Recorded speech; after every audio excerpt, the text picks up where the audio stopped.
From the Fathead Studio in Speedway, Indiana, this is The Skinny. Man, am I still pretty? And he's like, you ain't pretty, but you're going to be all right. And now I'm just hanging on, looking at the wall, like flying this way. And I'm like, oh man, I got to let go of this thing at some point. And then there's one that could literally pick you up. Yeah, It's I'm not really sure about that, but yeah. That's called a helicopter. Well, And the last lap was just chaos. I mean, like 4 wide, 5 wide, dive bombing. If you land it and send it into the fence, you're probably not going to get hurt. Bounce and then this insane roll the car that Keegan was in. I mean, I don't know, it's the shape of the Beetle or what, but that thing sent it. So I was the supercharger specialist on my old man's car with Specialist? Robert White. Yeah, it sounds cooler than crew guy. Hi, I'm Tony Stewart. I'm Mario Andretti. I'm Christy Lee. I'm Alexander Rossi. I'm Cruz Pedregon. I'm Scott Dixon, and this is The Skinny. Welcome back to The Skinny. I'm Ken Stout. That's Rico Elmore. We have Michael Young back behind the controls and a special guest that has joined us here on the set. Great to have him in town here. He's constantly flying around, but let's get to the meat of the subject here. How about the winningest active IndyCar driver on the tour, second winningest driver of all time, smack dab between two icons, A.J. Foyt and Mario Andretti, picked up that 53rd win to separate himself from Mario at Nashville a year ago. They call him the Iceman. What's up, man? Mr. Scott Dixon in the How house. you guys? Thanks, Good, brother. good. Yeah, thanks for having me. Nice, man. Yeah. 23, we'll talk about that in a little bit, but man, you have been busy traveling the globe. You do get a little bit of an off season, and when you do, man, you take full advantage of it. You, the family, everybody across the pond there, over there to back home to New Zealand, and saw all the kids out on the beach having a little fun. Yeah, the offset. Well, I guess COVID probably kind of crushed a lot of those trips. Yeah. So that was actually the first trip back to New Zealand, I think, in about 4 years. So nobody had met actually Kit, which is he's our youngest. Oh wow. Who turned 3 in December. So it was actually it was nice to get back home. But honestly, it was 3 weeks of probably 6 a.m. to midnight, just trying to catch up with family, but then also, a lot of investors and friends and family that helped me from day one. So it's always a busy time to go home. And luckily, the weather was decent then. They've been getting smashed down in New Zealand with a ton of flooding lately and quite a few deaths actually. It's been quite unsurprising for that part of the world. But yeah, it was great to get back home, and then a little bit in England, and then we went skiing in Colorado, and then we've had racing too. Daytona 24-hour, the testing, especially on the endurance side of the team. There's been a ton of testing since kind of the middle of last year, so it's been pretty brutal. Yeah, we had you on the show here. It was a podcast a couple of years ago, and we kind of covered that a little bit, how you got started in your career with the investors. A bunch of guys came together and helped you get your career going, got you over here to the States, and able to get you in a car. And of course, your performance, took care of the rest. So how many of those original investors do you still have a relationship with? Good majority. There's some that, probably 1 or 2 that I think have kind of fallen out of the group, but the group is still fairly together. They help the likes of, Brendan Hartley, even with Earl Bamber, and some of the other younger kids that are coming through right now. Even a new teammate with Marcus Armstrong this year. There's some involvement there as well. So, it's still a group that we still try to, even myself, put money in to help youngsters that are trying to come over. But it was definitely the start of it for me. At the age of kind of 13 through 15 was when the group was formed. My father actually came up with the idea, and then with the help of the Gill Traps and Peter Johnston, actually, I think 10 or 11 of the original investors will be at the 500 this year. So they still love coming to the events. They're still extremely involved, and without them, I never would have had the opportunity. So it's definitely a special group that continues to help motor racing and young drivers in New Zealand. Where do they sit when they come? I'm still actually struggling to get suite passes, man. It's I think I have a list of. We know somebody. Oh, really? I need 35.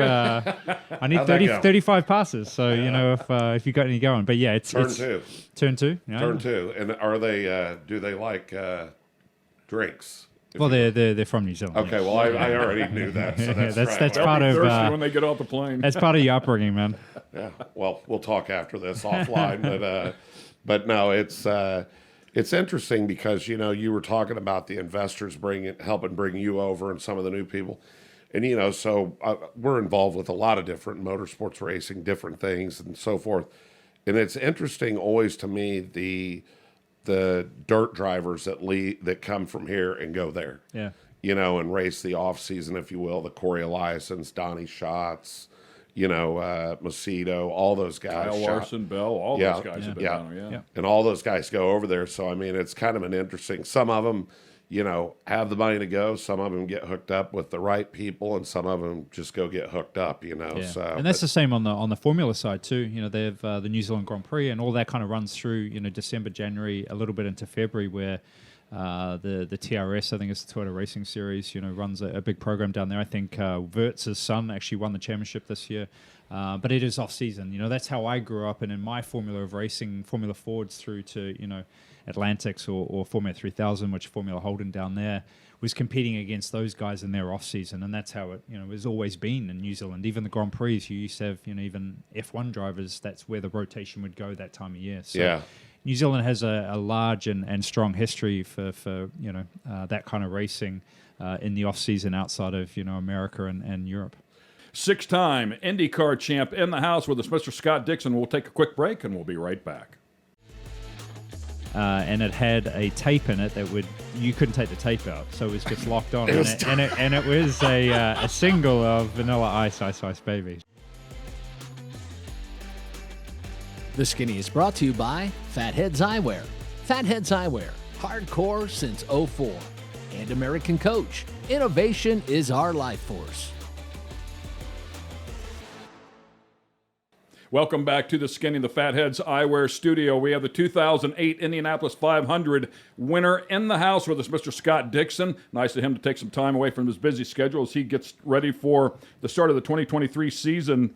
Hey, man, I don't even know where this came from. For some reason, I want to say maybe Shaggy. I really don't remember. It was something that was written down a couple of years ago that I was going to ask you we never got to. Uh-oh. But my notes say, ask him about the small van with the cassette tape, Ice Ice Baby. Oh, yeah. So, back before I was a race car driver, my dad owned like a chemical business. And, I was the person, the delivery guy. So I had this little van, and, the radio didn't work. And it had a tape in it that you couldn't take the tape out, so it was just locked on. And it was a single of Vanilla Ice, Ice, Ice Baby. So that was the only thing you could play. And so if we asked you could probably sing a verse of that. Yeah, I could get through most of it pretty good. It's been a while, but it's probably the song I know the most, that's for sure. That's like when Stewart said that he was sick and he went to the Chili Bowl. He drove himself to the Chili Bowl. And he said that he had on loop. I can't remember what the tape was, but it was the same deal. Yeah, it was the same and it was deal, just the loop over and over. It doesn't get much better than Vanilla Ice, Ice. Vanilla Ice. It was not that classic. It was I'm good. hoping it was something like that for him. But that was. I love those days, man. Yep. That's good stuff. Hey, I want to ask you about an event that you were at last summer with Dario. He thought it was Goodwood. Yeah, I thought it was Goodwood, wasn't it? But when I was reading about Goodwood, that's a hill climb. But this was a thing you were at Dario, and you guys were all dressed up like in the old garb, like I want to say maybe 40s, 50s, something like that. And you were swapping drivers, getting out, and you were running laps, right? So there's two Goodwood events. There's the festival, which happens kind of like June or July, and then you've got the revival, which is September. So we did the revival. Revival's probably one of the best events I've ever been to. But everybody wears period clothes, which I think is classified maybe from the 40s through to the 70s or something. So everybody, if you rock up in normal clothes, you stand out really badly. So it was the first time I'd gone to the event previously just to socialize and take in the atmosphere. But it was definitely the first year that I'd raced there, and what an event. But I think we were meant to be racing a short wheelbase Ferrari 250, and then that unfortunately got pulled right before, and we ended up racing a E-Type Jag, which was just amazing too. And Gregor, who supplied that car, was fantastic. So we had a bit of a. It's a rough introductory there. I'd never been there before. And where is it? So it's in kind of like the south of England and Chichester. It's actually where Emma and I were married. It was at Goodwood House. in that part of England. So Right, you know, right. it's very famous for its racing background on horse racing, and then also Grand Prix as well back in the day. But yeah, it's a wild circuit. It's extremely fast. You're in cars that maybe have been sped up a lot since that that time as well. But They were already on the they're limit, but still now on they're a way tire over. about big that time, big. big time. And you get one session, you get 20 minutes or 25 minutes, and that's practice and that's qualifying. So it was my first time there. I got a little bit of practice in the car. Dario kind of got in at the end to qualify the thing, and we didn't qualify great. I think we were like 12th or 14th, but we ended up driving through the field, and I think we ended up 4th, just off the podium. But what a crazy fun event, and unfortunately it's a conflict this year. I think both of those events are, one's Toronto and then the other one is Laguna Seca. So hopefully I can get back there at some point, man. But definitely a bucket list item for anybody for any event, that there's something there for everybody. It's astounding how cool that event is. Just been so big for so long. Like, you're talking 250,000 people that are rolling through there on that weekend. Like, it's huge, but it's like you're stepping back in time. The amount of detail that the March family have on just everything that you come across on that event is so special. It's very cool. One that you have to you get guys to. dressed up the way you were. I mean, it was to a T. Emma, yeah. I mean, all the ladies looked unbelievable. Everybody and takes pride in that it's event. super cool. It looked really cool. And the party's always good there too, man. And then you see Dario does this all the time. He's always over there driving something, but I want to say there was a picture of Dario in that Jag, and that thing is in a full four-wheel drift. He is hanging it out. Constantly, man. It's wild, like the first few laps I'm in this thing, and like people are but they're racing hard. Like at the start, I actually started the race, and like people are banging into you. Some of these cars are like $5, $6, $7, $8 million cars. Like they're irreplaceable. And you bring it they're back with a smashing donut into on each the other. door. And I said to Gregor after the race, I'm like, sorry, man, I kind of had a car in front, and there's a bit of a dent. And he's like, don't worry, man, it's fine. Like they don't really care. So, but some cars, big crashes, man. Like they're going fast, and it's just grass and then a bank. So it's pretty dangerous. I think Dario actually back in the day had a pretty severe accident there, and maybe took him out of some IndyCar races. So it was a hard sell to Chip, that's for sure, that one. Want to get the skinny on other guests and different types of motorsports? Check out our YouTube page and get the skinny.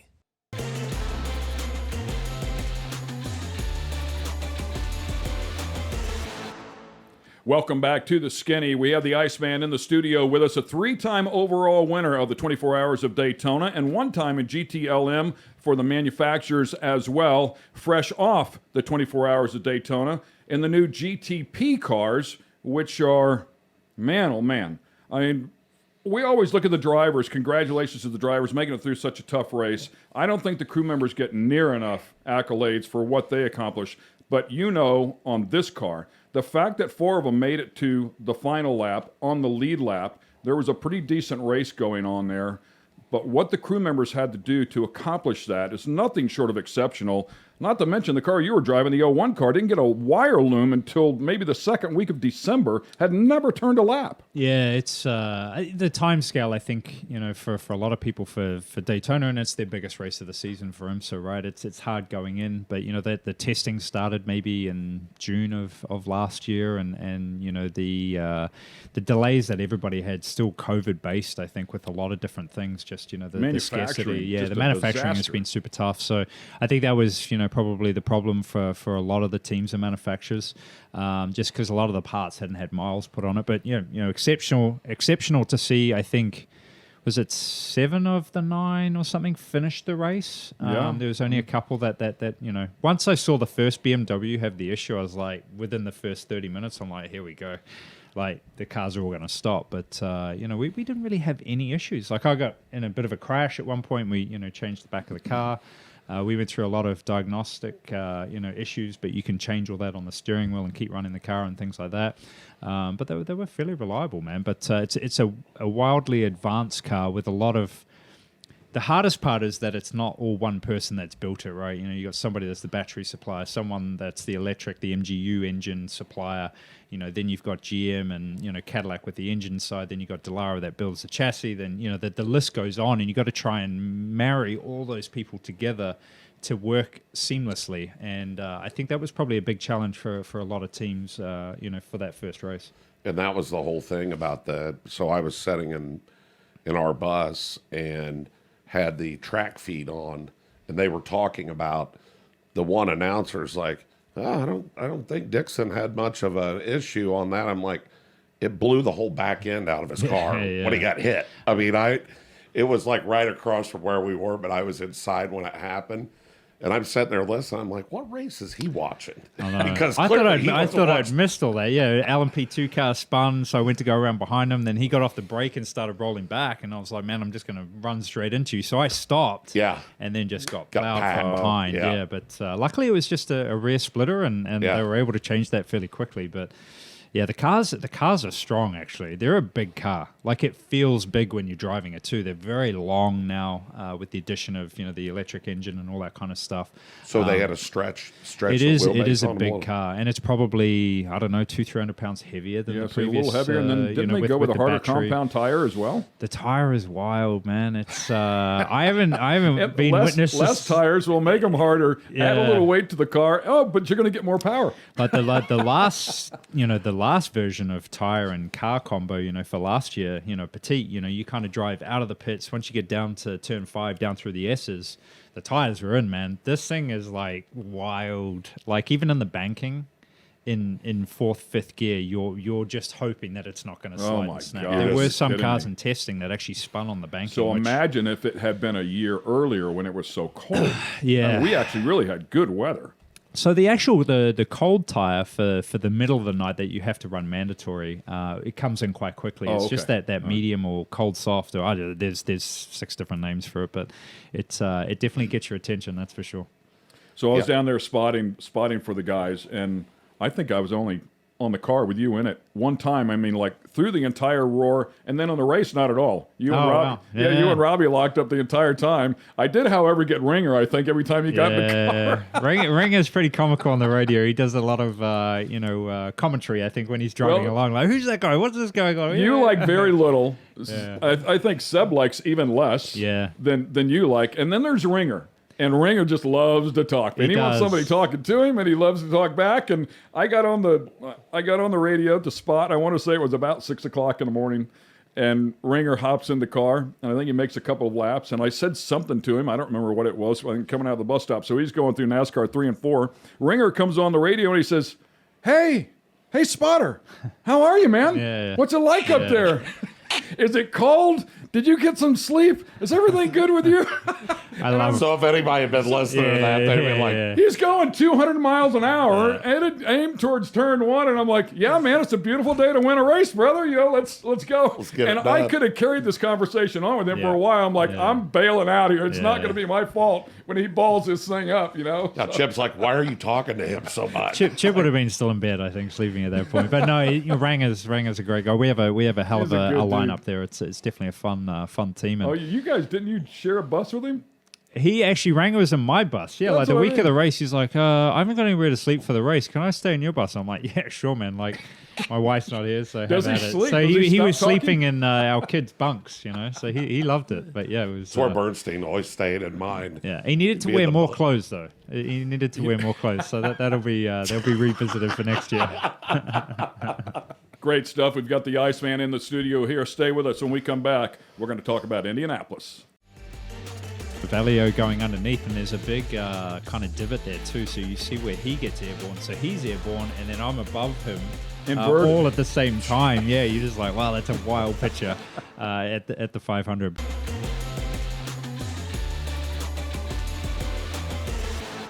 Welcome back to the Fatheads Eyewear Studios. I'm Ken Stout. That's Rico Elmore, the track dude back behind the controls. Track dude, Michael Young, he was instrumental in getting this guy, Scott Dixon, Scott inside the studio. We go way back, back to 2000. I've spent more of my professional career covering this man's career and spent some magical moments. When you won the 500, I got to do the ride around after the race in the car with you. That was a little while ago, man.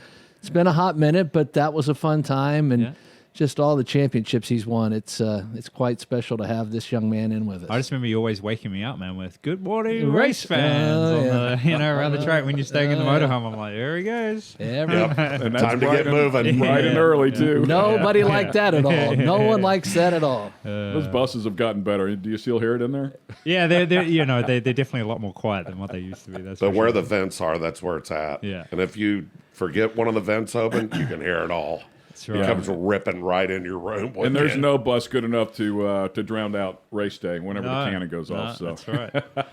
It's a special moment. Hey, man, speaking of that place, you've seen the highs, you've seen the lows there. And last time we had you on, we kind of glazed over it because of the mystique of the racetrack and what it means to you.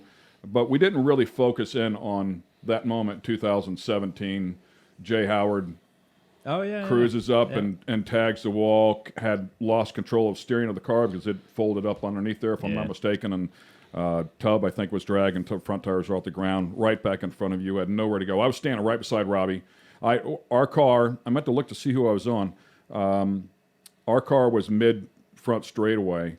So I saw Jay get up in the marbles a little bit. He was going so slow. Yeah. I was like, well, what looks like so slow? He's probably still going 150, 180 miles an hour or something, right? But he looked like he was going so slow. I'm like, he'll be fine. He's not going to hit the wall. And then I look back, and Robbie's just ripping as hard as he knows how to talk, as fast as he can. I see Jay bounce off the wall and come back. So, of course, I'm telling him I got to check up. But then, of course, walk us through what happened. Do you remember any of it? Oh yeah, I remember it clear as day. It's just, it was the wrong place, wrong time for all of us, unfortunately. And luckily everybody was okay, and it was nobody's fault. It was just a racing incident, and just remember coming through there, kind of seeing the car, Jay's car ahead, seeing that it was slow, and then kind of figuring that it hit the wall, that it was going to kind of go down below, onto the apron, and unfortunately, it kind of just went straight for a bit. So I kind of got into a weird situation of not knowing which actual direction to go. I was going to try and stay on the line. And then also at that point when, the cars are quite light in Indianapolis, not a whole lot of downforce. The way that, they're set up too, they're made to turn left. So they're not a super stable car. So you have to be very careful on how you try to slow them down. And got into that point where I was trying to slow down as much as possible without spinning myself, and man, just nailed him. You got woed up. Yeah, I tried to get woed up as much as possible, but when I hit, and I remember looking down, and I'm like, wow, I'm really high here. Like, this is going to be a big hit. And then I could see the catch fence coming, and like that, I think for all of us is kind of the worst scenario. The catch fence is like a cheese grater, man. Especially on a tub and a carbon tub. Car, it just rips it to pieces. So luckily, the way that it hit, it kind of turned and then hit right behind me, between the engine and everything. And then I remember kind of crashing and I think rolled, and the flames and all that kind of stuff. And I remember looking up and seeing a whole rear end of a car, and I was like, wow, I hope that person's okay. It was you. And to step out and see it was actually my car. Because it landed on the top of the wall. Yeah, and right broke behind it. you, and then whipped you back around. But if I had gone, slightly to the left, angle a little bit more, that would have been. Well, I think it would have been over for myself. But super lucky in where I ended up and how I ended up. And I mean, it was almost the entire short shoot. I felt like you flew over 100 yards. You were so high. I think it was Elio that drove underneath the car. He did. Yeah, there's quite a cool picture of Elio going underneath, and there's a big kind of divot there too. So you see where he gets airborne. So he's airborne, and then I'm above him. All at the same time. Yeah, you're just like, wow, that's a wild picture at the 500. But super lucky to walk away just with a fractured ankle and like be racing. I got this, man. Racing in Detroit, the following week. Well, that's right. At a double header at that point. But I think the first race I maybe finished second or third at Detroit. It was the worst part about that whole scenario actually. Was getting done with Detroit, then I had to go straight to Lamar for the Ford GT. And I go out on the first lap and kind of cruising around, and then go into turn one, kind of attack for the first lap, and I hit the brake, and I'm like, I'm not going to be able to do this. My left foot is just not going to be able to handle it, because there was quite a lot of pressure you needed on the the endurance brakes and the GTL M car. So I had to switch back to right foot braking, which I hadn't done for, I don't know, 15 years or 10 years or something at that point. Right. So that was pretty wild and a pretty interesting exercise. Yeah, all no, at you the mean same is there, time, but I would have to think there's trail braking there too. I mean, that changes everything. it changes everything.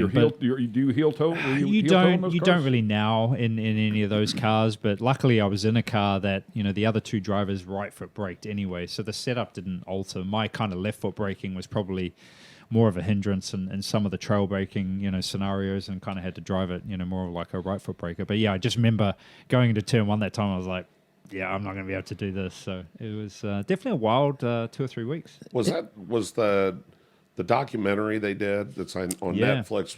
Wasn't that at when the wreck was at Indy? Yeah, Born Racer was through that year, and then you could tell. I saw your wife. Once that accident happened, you could tell the direction of where that documentary was going to go. But yeah, it played well, and I think they did a hell of a job to show the different sides of the sport. Yeah. Yeah, I had a quick question about when you got airborne. What was, because that was before the aero screen, so it was extremely loud in the cockpit.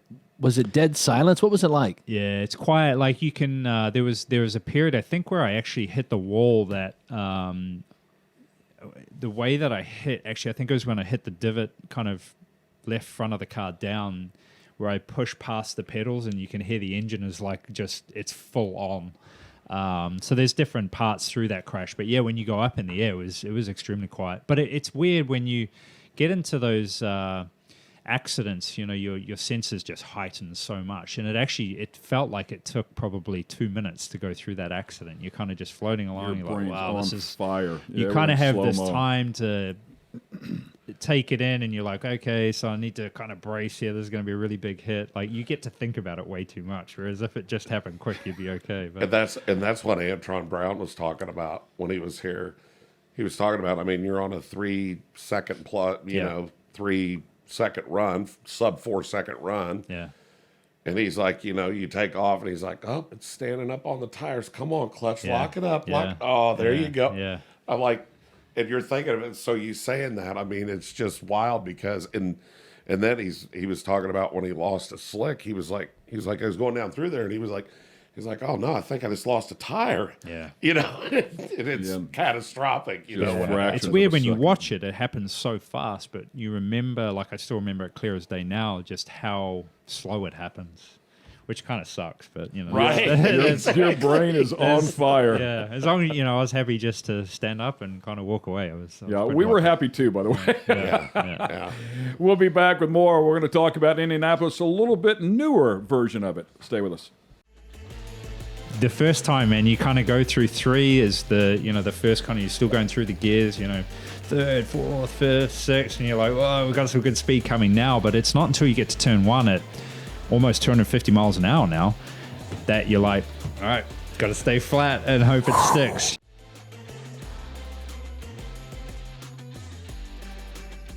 The Skinny is brought to you by American Coach. American Coach, innovation is our life force. And Fatheads Eyewear. Fatheads Eyewear, hardcore since '04.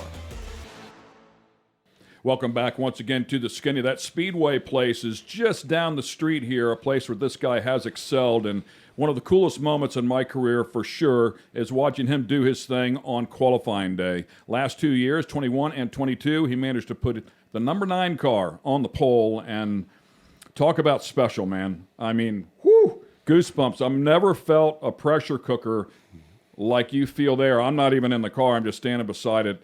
I remember in 21, one of the crew guys, I think it was Mark. Was it Marco? Might have been Marco. I don't remember who it was. Somebody went right in front of us and had set the fastest time. I think it was Marco. And the crowd went crazy. And I remember the crew guy walking by as he was pushing you up to the stripe, and said, if they think that one was fast, wait till they see this one. I was like, absolutely no fear. I'm like, I'm sweating bullets, man. And I think it was windy as well that year. And you're like, oh, this is going to be fun.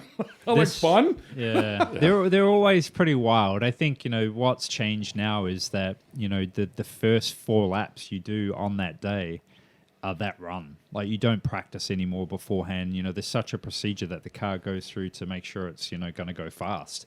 So, the winds, obviously, or the wind or the weather or whatever it is obviously very different from day to day. Like, one day might feel like you're going to go out and it's going to be pretty easy, to the next.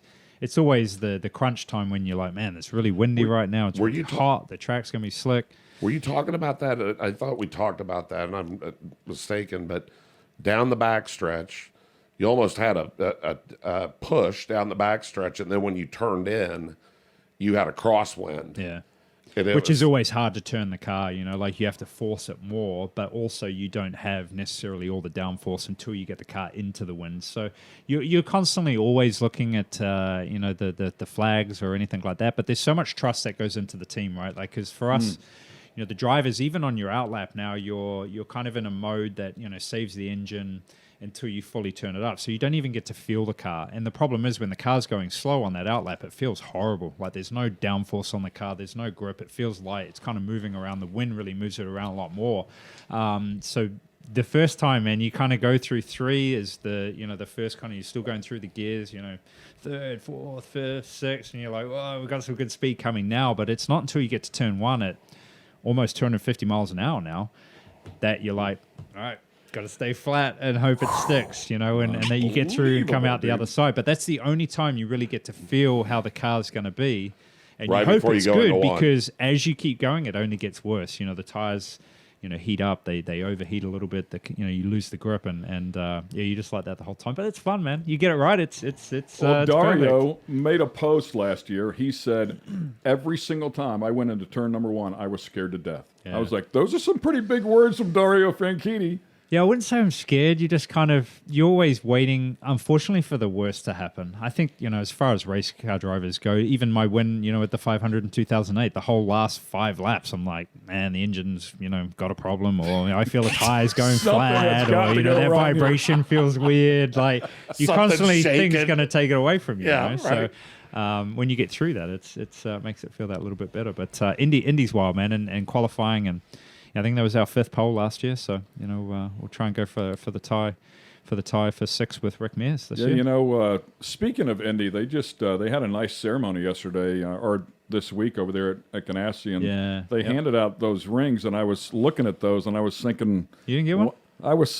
We were so close, like. Yeah, this year was a little rough. You get a penalty for going too fast. What's up with that? Michael's been busting my chops for a year now. Oh yeah, he's like, oh, But you walk in here, pulled right off. you were part of the team. You should still get a ring. The team won, man. We're all team, right? That's what they said in the drivers' I better be meeting. getting my ring. Man, talk me through it. I didn't. You sat down beside me after the race. We sat down over by your bus for 20 minutes, and I wasn't going to bring it up. We all knew. We all get it, man. And you pushed so hard. Yeah. But that fraction of a second, and I was standing up there beside Ericsson's spotter, Chad Sims, and I saw that car make the smallest little wiggle right at the stripe. He saw it. We looked at each other, and we both knew, oh boy. And it wasn't 10 seconds later I heard drive-through for the 9 car speeding on pit road. Yeah. And, I mean, I was screaming at the top of my lungs. They didn't say anything to you until you blended back out. Yeah, I think I maybe got coming into the pits. They may have told me, but yeah, it was. I didn't think I'd sped. We get a tone in the air that tells you you're at speed. I had the tone go off before I thought I was at the line. And when you analyze it, especially with the data that we have these days, like it was 0.6 of a mile an hour or something crazy. Yeah. But it's that's not up to anybody to call. It's just a little machine that prints a ticket out, and that was my number. So, but coming down to that last pit sequence, everything's on the line, man. You know that the ins and outs are extremely critical, and how you space yourself, from the other cars that are around you. And I think I'd maybe been a little too cautious earlier in the race. But obviously, I should have been in that scenario too. But yeah, it's a bummer, man. Indy owes me nothing. I've always loved racing at that place. It's extremely challenging, and I've had many second place finishes there. Kind of some big losses, which are unfortunate. But yeah, last year definitely hurt. But I can't do anything about it, man. What it is what it is. And by Monday, I think I'd kind of got over it and truck on and. And focus I'm on looking forward to 23, this right? year. There we go. Absolutely. All right, we beat him up enough on this show. When we come back, something a little more positive. Stay with us. Yeah, that was a very special moment for me, and to later go on in the season and finally break that tiebreaker at Nashville was huge as well. But yeah, to be sandwiched between AJ Foyt and Mario Andretti's, that's pretty good names to be involved with, man. But yeah, I love Mario, I love AJ. They're heroes of mine, man.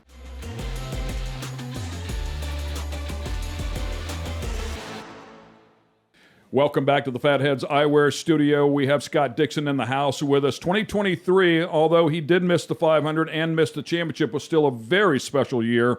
And I think you have to go back and take a look. When it started at Toronto, things started to turn around. You grabbed a win there, a very special win. And, of course, that was number 52. It tied you with Mario. Mario had some great things to say about that as well. And I know that you acknowledge that as well. A special moment, man. Yeah, it was huge. I think...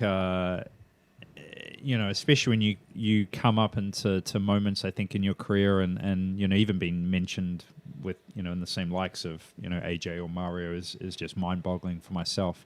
These guys are my heroes, and we're lucky enough to still be in a portion of our careers that they're still at the race every weekend, which is very, very special. So, to be in that situation. Unfortunately, Mario wasn't at Toronto that weekend. Oh, he wasn't? No, he wasn't there. So I never got to actually catch up with him until I think it was Indy Road Course the following weekend. But yeah, he's a special guy, man, and I think everybody is just so thankful that for his passion for the sport, man. Oh it's God. just Like no unbelievable how much he loves to this it. day. And, yeah, exactly, and feels for it and tries to help it, So, yeah, that was a very special moment for me, and to later go on in the season and finally break that tiebreaker at Nashville was huge as well. But yeah, to be sandwiched between AJ Foyt and Mario Andretti's, that's pretty good names to be involved with, man. But yeah, I love Mario, I love AJ.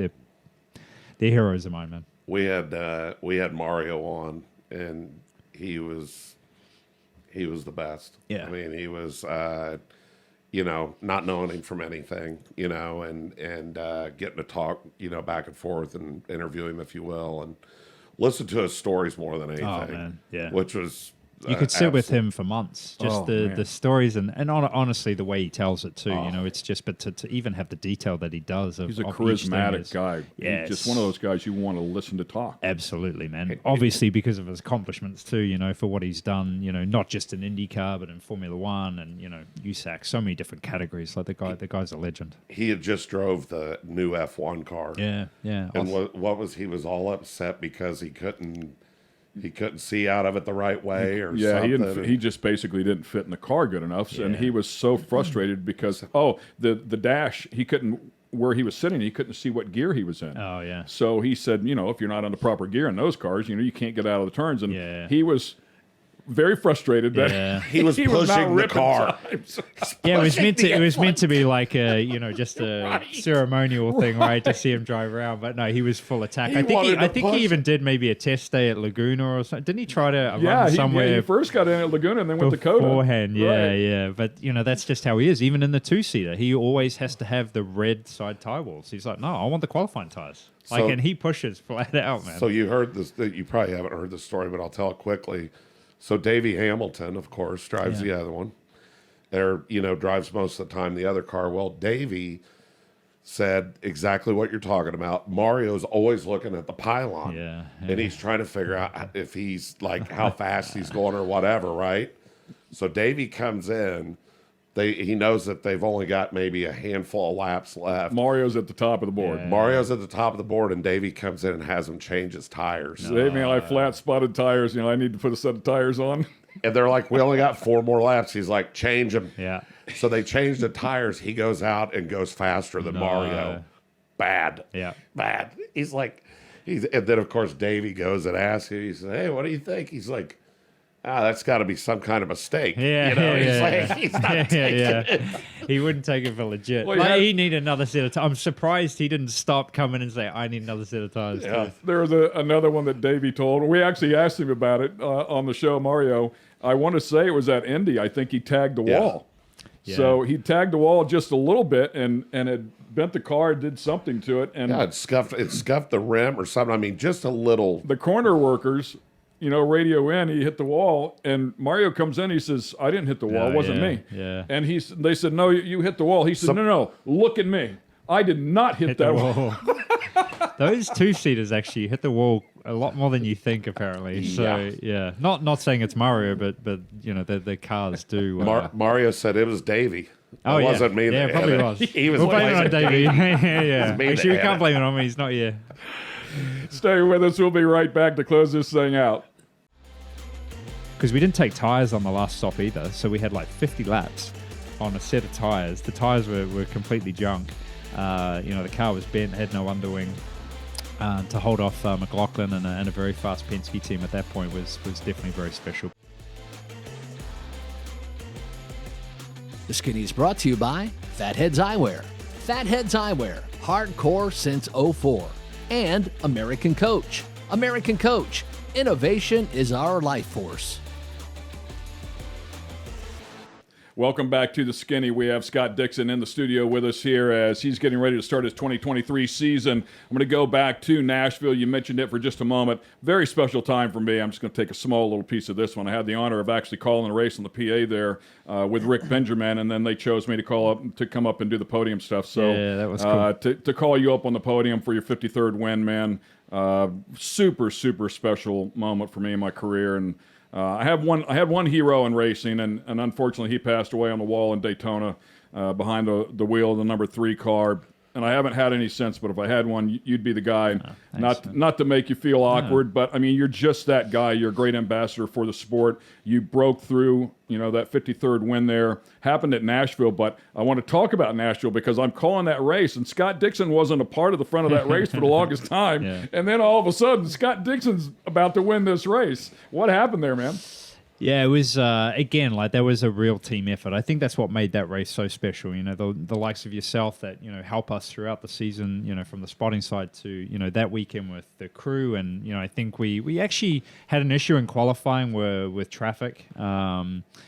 The car was definitely top 3 all weekend. If you looked at the segments, the car was super fast, and I think I actually ended up falling on top of Grosjean in qualifying, and that was it. That was the only one lap I was going to get, and unfortunately, it knocked us out in round 1. So we kind of started towards the back or mid pack, and we had actually made some pretty good passes, some pretty good strategy, and then on one of the restarts, I think it was in that really tight section, turn 4, 5, whatever, came to the whole 2, 3, 4, 5 cars in front came to a stop, and then I stopped and then just got collected up behind, and rear suspension was bent, and then it had ripped all the underwing off the car. We went that back was a recipe for success for Ericsson. I know, that's how it normally goes. Right. You're like, that person's going to win. They've had to change 2 front wings, and so we came in, ripped the underwing off the car, and they repaired the toe link, and just played the strategy all day, and to kind of roll. I think with the last 10 laps, I'm like, we're actually in a really good spot here. The car drives horrible. It's not very fast, but, we're going to be in a position here to get a podium. But then to see the others couldn't make it on fuel. We had saved a ton of fuel, out there. Was pretty special. But, man, those last 2 restarts, because we didn't take tires on the last stop either, so we had like 50 laps on a set of tires. The tires were completely junk. The car was bent, had no underwing. To hold off McLaughlin and a very fast Penske team at that point was definitely very special. But that just shows you what it takes as a team to win an event like that. And none of us, as true to this team, it never gives up, man. And McLaughlin had dominated. Yeah. He had owned that weekend. Yeah, it was nice. It was nice to take that away from them. It was a fellow Kiwi, he was like, "Oh, it was great to be, another Kiwis, another Kiwi on the podium." But yeah. We were at the podium, and I stumbled because it was Scott and Scott. So I just got in my head. So I was about to call McLaughlin up, and I said, and in third place or second place, second place Scott, and I'm thinking to myself, no, that's not Dixon, that's not Dixon. I'm like, wait, that is Scott. I was like, just went back and forth 100 times in my head, but yes, super. It's cool been race. awesome to see how well McLaughlin, especially changing from such a crazy formula, the V8 supercars down in Australia and come here, and fast. obviously with a fantastic team, but he's done a tremendous job, and it's great to see more Kiwis, 3 Kiwis. We're going to try and go for a podium lockout this year with all 3 of us on there. We had an Australasian one at Portland with myself, Scott, and Power, which was very special last season. So looking forward to a big 2023, man. Yeah, I think there's an amazing group that's running with you guys now. Yeah, it's exciting. Man, 27 full-time cars this year. It's going to be brutal. Competition is through the roof. getting stronger and stronger. Man, The it's field's the best racing tough. in the world right here. So Super, super cool. Yeah. Thanks for taking the time, man. thank you guys. Pleasure Awesome, to be dude. here. He'll be looking for another one of these. That's right. Let's do for it. sure. And we wish you the best, obviously, going forward in 23. I want the winner's hat this year. You can keep the, enough of these, right? You can keep the 5 of pole hat. those. I'll That's go for enough. the But winner's hat. another one of those winner's hats, and then maybe you'll actually get a ring that time. Check on the ring deal. I'll sort you out, man. I'll sort you out. Good stuff. Scott Dixon, ladies and gentlemen. Keep your eyes on the 9 car going forward in 2023. Thanks, brother.